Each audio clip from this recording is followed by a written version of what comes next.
Bismillahirrahmanirrahim. Assalamualaikum warahmatullahi wabarakatuh. Selamat pagi anak-anakku. Bagaimana kabarnya? Semoga senantiasa diberikan kesehatan oleh Allah Subhanahu wa taala supaya dapat mengikuti pembelajaran dengan sehat walafiat senantiasa dan diberikan keberkahan. Ya, langsung saja perkenalkan, nama Bapak adalah Rizky Mega Maulana. Kalian bisa menyapa dengan Pak Rizky atau Pak Mega. Ya, pada pembelajaran hari ini Bapak akan mengampu pembelajaran bahasa Indonesia khususnya kelas 8. Ya, mungkin cukup sekian perkenalan dari Bapak. Kita dapat berkenalan lebih dalam lagi atau lebih intens lagi di lain waktu, lain kesempatan. Ya. Ya, sudah, kalau langsung saja kita mulai pembelajaran. Ya. Kita mulai pembelajarannya. Ya, sebelum kita melakukan pembelajaran, alangkah baiknya, alangkah bijaknya kita berdoa kepada Allah Subhanahu wa taala, semoga kita diberikan kebermanfaatan dalam menempuh ilmu. Ya, berdoa menurut kepercayaan masing-masing dimulai. Ya, sudah. Silakan kalian persiapkan buku tulis, buku paket, alat tulis dan lain sebagainya. Kemudian kalian bisa membuka buku paket halaman 1. Kita akan mulai pembelajarannya pada materi teks berita. Ya, pada teks berita ini kita akan memulai dari KD kata kompetensi dasar 3.1, yaitu mengidentifikasi unsur-unsur teks berita yang didengar dan dibaca. Silakan kalian bisa mencatatnya pada kompetensi dasar 3.1. Pada kompetensi ini diharapkan nanti kita dapat menempuh 3 aspek, yaitu yang pertama mengetahui pengertian berita, memahami unsur berita, dan memahami cara membuat ringkasan dan penyimpulan berita. Ya, 3 aspek ini nanti diharapkan kalian dapat menempuhnya. Kemudian kalian bisa secara browsing ataupun membaca dari sumber-sumber media cetak ataupun media online tentang yang pertama yaitu pengertian berita, dan yang kedua unsur-unsur berita. Kemudian kalau kalian nanti telah menempuh pembelajaran ini, kalian bisa meringkasnya di buku catatan masing-masing. Ya, baik, langsung saja kita mulai dari materi yang pertama tadi tentang teks berita, yaitu pengertian. Ya, kalian bisa browsing ataupun bahkan mungkin ada yang sudah tahu, nanti kita bersama-sama belajar kembali. Pengertian berita, Bapak menyediakan 2 pakar yang berpendapat tentang berita. Yang pertama ada Eric C. Hepworth. Dia mengemukakan bahwa berita adalah suatu penuturan secara benar dan tidak memihak dari fakta yang punya arti penting dan baru terjadi, yang dapat menarik perhatian pembaca, surat kabar yang memuat hal tersebut. Itu menurut Eric C. Hepworth. Kemudian menurut William C. Breyer mengemukakan bahwa berita adalah laporan tercepat dari suatu peristiwa atau kejadian yang faktual, penting, dan menarik bagi sebagian pembaca, serta menyangkut kepentingan mereka. Ya, dari kedua pakar ini, silahkan kalian nanti mengambil garis besarnya ataupun mengambil benang merah daripada pengertian berita ini. Dan coba mari kita cocokkan dengan punya Bapak. Bapak juga mengambil kesimpulan bahwa pengertian berita yaitu merupakan tuturan atau laporan yang memuat fakta penting, aktual, dan menarik yang akan disampaikan kepada pendengar atau pembaca yang mengandung info dan wawasan yang menyangkut kepentingan pembaca atau pendengar. Jadi berita adalah apa? Suatu laporan atau tuturan. Nah, tuturan atau laporan biasa kita lihat kalau laporan itu berbentuk cetak seperti koran, majalah, dan lain sebagainya. Kalau berbentuk tuturan biasanya kita bisa lihat di televisi ataupun di radio. Ya, yang memuat fakta. Fakta apa fakta? Fakta adalah suatu kejadian yang nyata atau real. Jadi di dalam berita harus memuat fakta, tidak boleh berbohong, harus memuat fakta atau kejadian yang nyata. Kemudian apa? Aktual. Aktual adalah apa? Aktual adalah terbaru. Jadi terupdate, bisa dikatakan terupdate. Aktual adalah terbaru, ya. Jadi berita yang dilaporkan atau yang akan dituturkan harus aktual atau harus terbaru, bisa dikatakan segar, berita yang segar, ya. Kemudian yang terakhir, yang ketiga itu menarik ya. Ketika suatu berita, baik itu mau laporan, ketika dikemas semenarik mungkin, pembaca akan nikmat dan nyaman untuk membacanya atau mendengar. Jadi penyampaian informasi pada berita itu ketika menarik akan cepat tersampaikan kepada pendengar ataupun pembaca. Kemudian daripada berita ini sendiri juga mengandung info dan wawasan.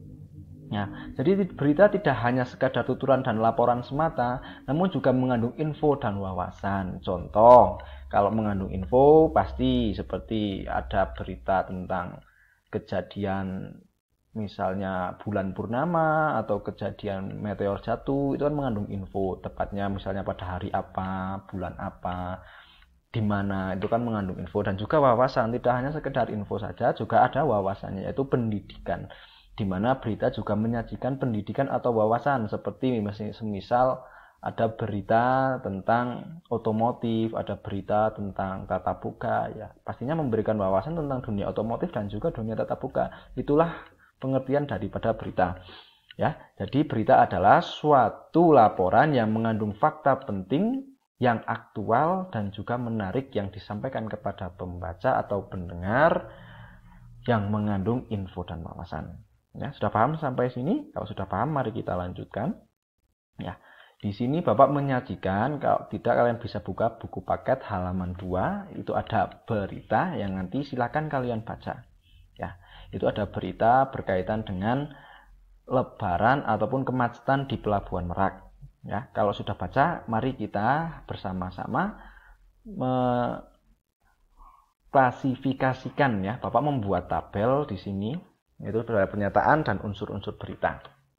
Di sini ada unsur berita, ada 6 unsur. Kalau mungkin kalian dulu pernah belajar di SMP ataupun SD, kalian pasti terngiang ataupun pernah mendengar kata 5W1H. Ya, ada what, who, whom, dan lain sebagainya. Namun di dalam pembelajaran bahasa Indonesia ini, mari kita menggunakan bahasa yang baik dan benar. Maka dari itu kita menggunakan singkatan atau akronim bahasa Indonesia, yaitu bisa kita singkat dengan Adiksimba. Apa itu Adiksimba? Adiksimba adalah akronim dari apa, di mana, siapa, kapan, mengapa, dan bagaimana. Ya, sampai sini mulai besok dan seterusnya kita menggunakan akronim Adiksimba biar lebih familiar di telinga menggunakan tata bahasa Indonesia yang baik dan benar. Ya, mari kita bahas Adiksimba. Yang pertama, apa? Ya, jadi di dalam berita yang pertama mengandung unsur apa. Apa itu apa maksudnya? Apa itu adalah menunjukkan apa itu menunjukkan berita apa yang akan disampaikan kepada pembaca. Misalnya pada teks di atas, yaitu apa peristiwa yang terjadi. Ya, peristiwanya apa yang terjadi di atas, yaitu padatnya Pelabuhan Merak. Ya, pasti ada peristiwa yang terjadi. Ya, seperti itu ditanyakan pada apa. Itu adalah unsur berita yang pertama. Kemudian unsur berita yang kedua itu siapa. Nah, siapa ini berkaitan bisa jadi orang atau bisa jadi objek. Ya, kalau di sini kita adalah objek, yaitu siapa yang mengalami peristiwa itu. Dalam bacaan tersebut yang mengalami peristiwa itu adalah objek. Objeknya apa? Truk-truk pengangkut barang non sembako. Kemudian yang ketiga, di mana peristiwa itu terjadi. Ya, kalau di mana itu menunjukkan letak apa? Geografis ataupun letak tempat.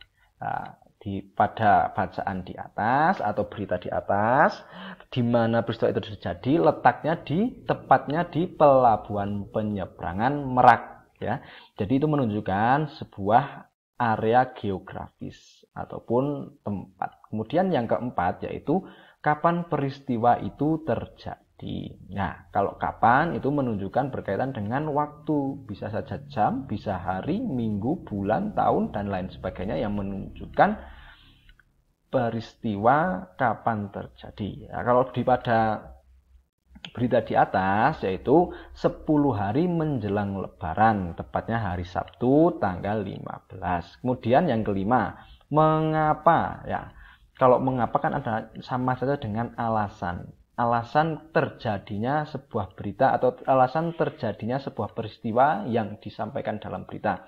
Kalau pada bacaan di atas, alasannya karena adanya larangan melintas bagi truk non sembako pada tanggal 21 sampai 25 November. Ya, jadi alasan kemacetannya dikarenakan adanya larangan melintas bagi truk non sembako. Kemudian yang terakhir, unsur yang keenam, yaitu bagaimana. Ya, bagaimana adalah menunjukkan bagaimana situasi yang terjadi di dalam berita. Ya, apakah bisa saja situasinya mungkin mencekam, bisa saja santai, bisa saja mungkin agak, yaitu tadi bisa dikatakan mencekam atau agak tegang. Kalau di atas peristiwanya, proses tersebut menyebabkan antrean truk di pintu masuk kapal. Berarti menyebabkan suatu kemacetan, peristiwa yang macet. Ya, jadi prosesnya itu menyebabkan apa? Menyebabkan antrean truk di pintu kapal. Proses menyebabkan antrean truk di pintu kapal. Dari keenam aspek ini, ada yang masih belum paham. Kalau masih belum paham berkaitan dengan pengertian, juga keenam unsur ini, bisa ditanyakan melalui WhatsApp grup, atau kalian bisa mencari mandiri dari sumber-sumber media online ataupun media cetak. Ya, kita telah mempelajari tadi pengertian berita, yaitu sebuah laporan yang dilaporkan untuk memberikan informasi dan wawasan, ya, sifatnya mengandung fakta, kemudian aktual dan lain sebagainya. Kalau ini ada unsurnya tadi, kita harus familiar dengan unsur adiksimba, apa, di mana, siapa, kapan, mengapa, dan bagaimana. Ya, sudah. Kalau sudah, kalian bisa melihat halaman 3. Di situ ada tabel, silahkan kalian bisa dikerjakan di rumah. Dicatat saja di buku tulis, nanti tidak usah dikirimkan ke Bapak, itu cukup untuk pembelajaran kalian. Nanti kalian, Bapak instruksikan untuk mengelompokkan atau menentukan manakah berita yang mengandung informasi di bidang pendidikan. Contoh, semisal nomor 1, peralatan praktikum sekolah itu ada yang mencuri tadi malam. Ya. Kalau ini masuknya ke dalam pendidikan atau bukan? Nah, ini masuknya bukan pendidikan, dikarenakan apa? Meskipun ada di sekolah, namun ini tidak mengandung unsur pendidikan, dikarenakan ini mengandung unsur kriminal, yaitu peralatan praktikum sekolah itu telah dicuri. Berarti meskipun ada sekolah, namun ini lebih condong ke kejadian kriminal. Jadi bukan pendidikan. Kalian bisa tulis, itu ada kolom nomor 3, yaitu tidak, dan diberikan alasan seperti yang Bapak tadi berikan. Silakan kalian bisa lanjutkan mengerjakan nomor 2, 3, 4, 5, dikerjakan di rumah, di buku catatan. Ya, tidak usah dikumpulkan, cuma untuk berlatih berkaitan dengan unsur-unsur pada teks berita. Ya, cukup sekian dari pembelajaran pada kali ini. Apabila ada tutur kata dari Bapak yang kurang berkenan, Bapak mohon maaf yang setulus-tulusnya. Bapak akhiri, wabillahi taufiq wal hidayah. Wassalamualaikum warahmatullahi wabarakatuh.